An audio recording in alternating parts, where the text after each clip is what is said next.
Não sei se eu vou conseguir fazer palestra hoje, que não deixa eu andar. Eu vou tentar Me seguir? seguindo, vai. Boa noite a todos. Estava com saudade de vocês. A gente pegou uma gripe braba e fazia tempo que a gente não ficava doente. Esse ano está difícil. Mas a gente supera. Está todo mundo bem, está todo mundo legal. Vamos seguindo o nosso caminho. E hoje nós vamos falar de um capítulo bem interessante, que é um dos capítulos do Evangelho mais curtinho. São 4 páginas. 4 páginas. E ele fala uma coisa interessante sobre o Cristo Consolador. Eu sei, já contei para vocês várias vezes a minha história, né, que eu frequentava uma igreja católica com 17 anos e eu fazia muitas perguntas. Até que eu fazia tantas perguntas que o padre me convidou a procurar outras coisas. Ele falou: Fernando, aqui não é o seu lugar. Procura outras coisas. Eu achei na época que ele tinha me mandado embora. Eu falei para minha mãe que eu tinha sido expulso da igreja católica. Mas na verdade ele abriu meus olhos, porque lá dentro eu não conseguia resposta para minhas perguntas. Eu não conseguia entender um Deus que favorece um povo em detrimento de outro. Não consigo entender isso. Eu não conseguia entender Deus fez tudo, né? E por que ele cria as coisas que a gente não pode usar? Não pode, o sexo é pecado. Mas quem que inventou? Fui eu. Ficar com raiva não é bom, é pecado ficar com raiva. Peraí, mas eu controlo? É uma coisa que vem, é um sentimento que vem. Então eu tinha muitas perguntas, eu não conseguia entender Moisés, eu não conseguia entender Noé, matar todo mundo, eu não conseguia entender nem Adão e Eva. Eu disse, nossa senhora, só porque eles comeram de um fruto, vão para o inferno, e pior que tudo, nós todos vamos para o inferno por causa de um cara que comeu uma maçã, e na época não era nem a maçã, nem a Bíblia fala que é maçã. Então eu vivi em conflito. E com isso eu gerava perguntas, e o padre falava para mim, isso é mistério de fé. Um dia eu chamei ele e falei assim: você não sabe ou você não pode me contar? Aí ele falou assim: vaza. E eu fui. E aí eu conheci o Espiritismo. Aí eu conheci o Espiritismo e comecei a estudar. Isso foi em 1975. Está fazendo quantos anos esse ano? 50 anos. 50 anos. Este ano está fazendo 50 anos que eu conheci esse negócio chamado Espiritismo. E minha mãe falava assim: Fernando, não mexe com essas coisas. E eu não ouvi a minha mãe. Até hoje eu não consegui sair. E dentro do Espiritismo, eu comecei a estudar, mas eu gostava de estudar esse camarada aqui. Primeiro eu queria saber por que ele só apareceu com 30 anos de idade. O que ele fez antes disso? Né?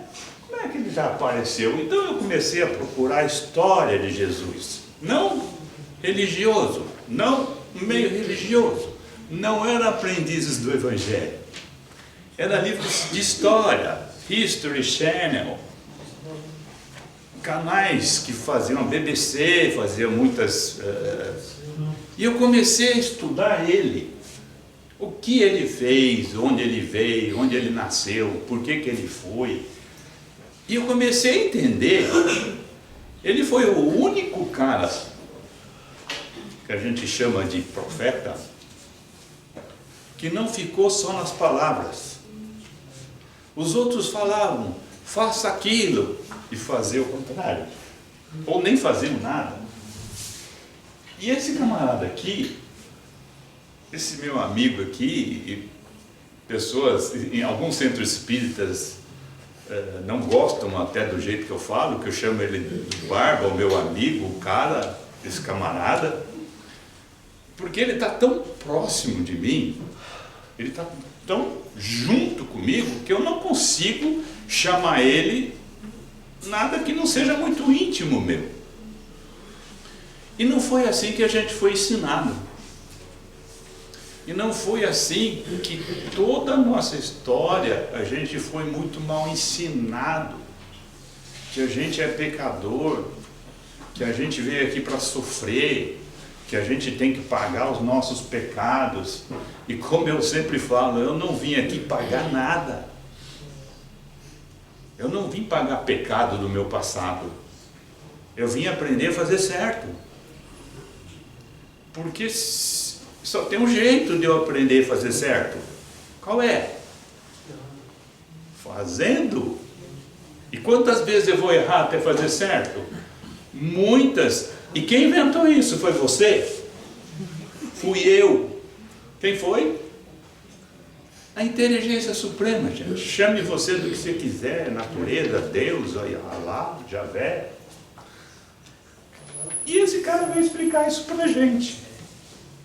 E nesse capítulo que fala do Cristo Consolador, ele começa assim: vinde a mim, vocês que estão em sofrimento e que estão sobrecarregados, pois eu vos aliviarei. Ele falou que ia acabar com seus problemas? Não. Mas se a gente vai em algumas igrejas aí, paga uns dinheirinhos, eles falam que eles acabam com seus problemas. Pode ser até financeiro. Né? E eles resolvem. Será?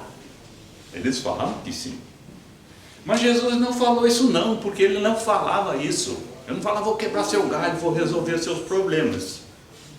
Ele falou assim, eu vos aliviarei e trarei repouso para as suas almas.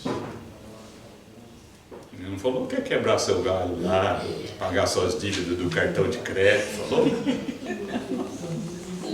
Ele falou que ele vai trazer repouso para quem? Para as suas... Posso andar um pouquinho? Eu vou te seguindo, Fê. Vai, pode ir que eu vou te seguir. Ele tá preso ali, tadinho. Ele traz repouso para as suas almas, gente. Como é que chama aquele remédio mesmo que a gente toma para dormir?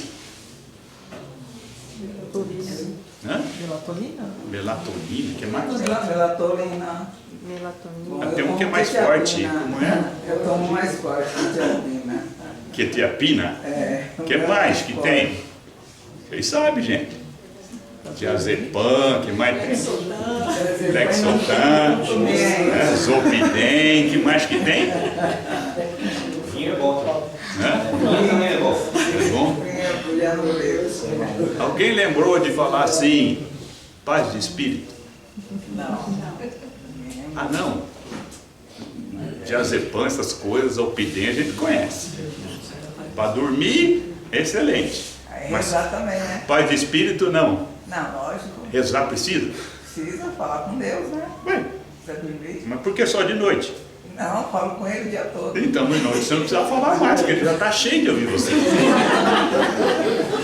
mas Mas vai é que a gente só lembra de falar com Deus na hora que vai deitar. mas vai que eu vou à noite e não falei com Então, ele. é por isso que precisa. Um de água. Vá à vontade, mas não fuja da conversa. Não foi jeito, não foi jeito. Tá linda a sua palestra. É nossa. Então, a gente precisa tomar remédio para dormir? Não. A gente precisa repouso para as nossas almas. A gente precisa ter paz de espírito. Se a gente tiver paz de espírito, a gente precisa fazer oração. Deus quer que você reze para Ele. Deus precisa que nós agradeçamos a Ele. Deus precisa disso? Ele é ególatra? Ele adora que a gente fique puxando o saco dele? Não. E por que a gente faz? Para nós, para lembrar. Então, fazer oração se tornou uma obrigação. E Jesus nunca falou isso. Nunca falou que nós temos obrigação de nada. Ele falou que ele veio aqui ensinar um caminho para a gente. Ele não veio punir a gente. Moisés era completamente punitivo. Jesus veio tirar essa ideia de punição e mostrar uma ideia de caminho a ser percorrido. Quando ele fala que ele vai dar sossego às nossas almas, é acabar com a nossa ansiedade, a nossa falta de rumo. Vocês sabem o que significa pecar? Mas morre de medo dessa palavra, né? A gente morre de medo dessa palavra. Você é um pecador. Depois que eu aprendi o que significa pecar, se alguém falar para mim, você é pecador, eu falei, mas quem não é? Pecar significa perder o rumo. A palavra pecar significa perder o rumo. Você sabe o que você tem que fazer na sua vida? Não estou falando no trabalho, com o filho. Gente, a gente não tinha rumo nenhum. A gente achava que a gente ia para o inferno. Se a gente visse as leis de Moisés, você escapava do terceiro mandamento, não cobiçar nada de ninguém. Então você já ia para o inferno. Se a gente já ia para o inferno, pô, vamos abraçar o diabo, né, gente?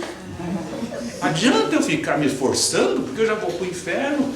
Jesus, ele veio tirar essa ideia de que existe inferno, porque o inferno foi uma criação católica, e foi muito depois de Jesus. A Igreja Católica inventou o inferno, para a gente ter medo de ir para o inferno e fazer o que eles queriam. Pergunto a vocês, onde Jesus pregava? Na rua. Não tinha uma igreja? E o que Jesus comia? Tem gente que pergunta assim, Fernando, Jesus era vegano? Eu falei, você está louco, cara? Eu falei, como Jesus era vegano? Jesus comia na casa dos outros. E quando você vai comer na casa dos outros, você come o quê? A pessoa, Jesus chega na sua casa, você fez lá uma bela de um estrogonofe para ele. Ai, eu não gosto de estrogonofe, eu só como chuchu. Aí você fala, eu gosto. Comia pão, comia carneiro, comia o que tivesse, gente. E ele falou, o importante não é o que entra, o importante é o que sai. Então, quando ele vem falar aqui, ele vem mostrar que a vida não era só uma, que existia continuação. Quando ele está falando com Nicodemos, que ele fala que precisa voltar a nascer, Nicodemos ficou louco, falou, mas como voltar a nascer? E Nicodemos era um judeu professor. Jesus falou, se você não entende essas coisas simples que eu falo, o que eu posso falar mais para você? Então, se a gente não entender que nós estamos aqui para aprender a fazer as coisas, e não é em uma vida que nós vamos conseguir. Não é. Tem muita gente aqui, a maioria de nós não trabalha com o que gosta, não faz o que quer, faz o que precisa. Isso nesta vida. E na vida anterior? A gente fazia alguma coisa que a gente queria? É só assistir um filme antigo. O pai chegava para você e falava assim, vai casar com fulano, porque eu preciso que você case com ele, porque ele é rico, e acabou a sua conversa. Mas eu nem vi ele, pai. Acabou. E você foi feliz na vida passada? Nós vivemos ou nós sobrevivemos no passado? A gente sobrevivia. Meu avô sobrevivia, minha avó sobrevivia, meu pai sobreviveu. Eu já tive um pouquinho mais de escolha. Consegui escolher o que eu queria estudar. Consegui escolher com quem eu ia casar. Escolhi errado, depois escolhi de novo. Mas eu fui aprendendo. Eu fui aprendendo, porque a gente só aprende fazendo, e fazendo sem saber o que tem que fazer, fatalmente a gente vai errar um pouco. E Jesus falou que é este o caminho. O nosso caminho é este. Nós temos que aprender a entender o porquê nós estamos aqui. E Jesus, ele veio falar que nós temos de onde a gente veio e para onde a gente vai. Se eu depender das antigas religiões e ensinamentos, de onde eu veio eles não sabem, mas para onde a gente vai a gente sabe. E Jesus veio falar isso. Meu reino não é deste mundo. Se vocês começarem a dar valor nas coisas materiais, somente nas coisas materiais, vocês estão no caminho errado. Então, quando ele fala, se você está sobrecarregado, não toma diazepam, não toma gardenal, procura perdoar, procura acalmar o seu espírito, procura durante o dia viver em paz com você mesmo. E é isso que ele veio trazer para a gente, e a gente fala assim, nossa, fantástico isso. Mas é uma coisa super simples, que ele vinha falando, e ele falou que o único caminho, o nosso caminho, é desenvolver o amor através da caridade. Mas o que é caridade? É uma coisa que, nos mundos mais avançados, vocês acham que existe esse negócio chamado caridade? É que nem eu sempre falo. Eu, vindo para cá, encontrei um menininho na rua, com esse frio, só de shortinho, vendendo pano de prato. E aí, ele vem chegar perto do meu ouvido e eu falo, cara, não, obrigado. Vim embora. Se a gente acredita em vidas passadas e vidas futuras, se eu soubesse que esse menino já foi meu filho na outra encarnação, quanto tempo ele ia ficar lá no farol? Se você soubesse que esse menino já foi seu filho na outra vida, o que você ia fazer nesse momento? Você falava para a sua filhinha, aguenta aí que eu vou buscar ele lá. E levava ele para sua casa e dava tudo de bom para ele. Você está fazendo caridade para esse menino? Não. Se você não soubesse que ele é seu filho, foi seu filho, você está fazendo caridade. A partir do momento que você sabe que ele foi seu filho, não é mais caridade. O que mudou? O que mudou? Nada. Simplesmente o jeito dele enxergar as coisas. Então, se a gente enxergar que todos nós podemos ser irmãos, e somos, a gente não passa a fazer mais caridade para ninguém, mas sim praticar o amor, que o Domingos falou aqui. Então, é fácil isso, a gente fazer isso hoje? Não. Estamos fazendo errado? Não. Estamos aprendendo. Porque o nosso lado material, a inteligência suprema não quis fazer com que a gente nascesse perfeitos. Senão ele tinha feito. Ao invés dele fazer a gente perfeitos, ele falou assim, eu quero que vocês se aperfeiçoem sozinhos. E fez o caminho. E falou, agora vocês andem. E a gente fica aqui achando que se eu rezar um pouquinho mais forte, Deus vai me ajudar. E a gente fica aqui achando que Deus interfere nos nossos caminhos porque eu peço. A gente fica achando que Deus é uma entidade. É aquele velhinho com um cajado, que ele não gosta do egípcio, né? Deus não gosta dos egípcios. Porque já no tempo de Moisés já mandou acabar com os egípcios. Que coisa louca que a gente imagina que é Deus. E Deus não é isso. Deus é a inteligência suprema. Se Ele é a inteligência suprema e é o tudo de bom supremo, Ele não beneficia você para prejudicar Ele. E a gente vira e mexe e pede para Deus nos ajudar para a gente passar na frente do outro. Deus ajuda você a passar na frente do outro? Então, é isso que Jesus veio mostrar para a gente. Que o nosso caminho é evoluir aos poucos, por nós mesmos, com os nossos esforços, aprendendo a rezar para Ele. Quando? Todo dia. Porque se eu tenho Jesus aqui dentro, o meu dia é um dia de oração. Oração não é você, oração é o que você sente aqui, não é o ato de orar, é o ato de sentir o tamanho disso tudo, sentir a inteligência que envolve isso tudo, sentir o porquê do que você está vivo e o que você está fazendo nessa vida. Quando você começa a entender o que ele veio explicar, ele dá um alívio para nossas almas. Então, os nossos sofrimentos começam a ter entendimentos. Puxa, gente, eu estou sofrendo. A gente aumenta um pouquinho, né? A gente sente uma dorzinha e já...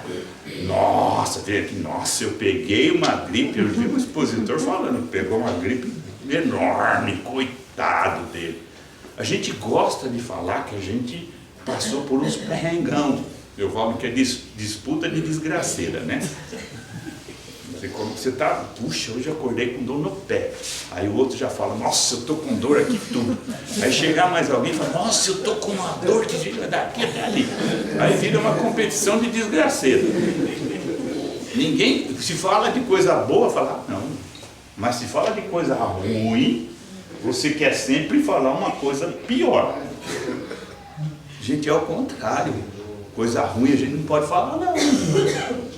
Coisa ruim tem que ficar quieto.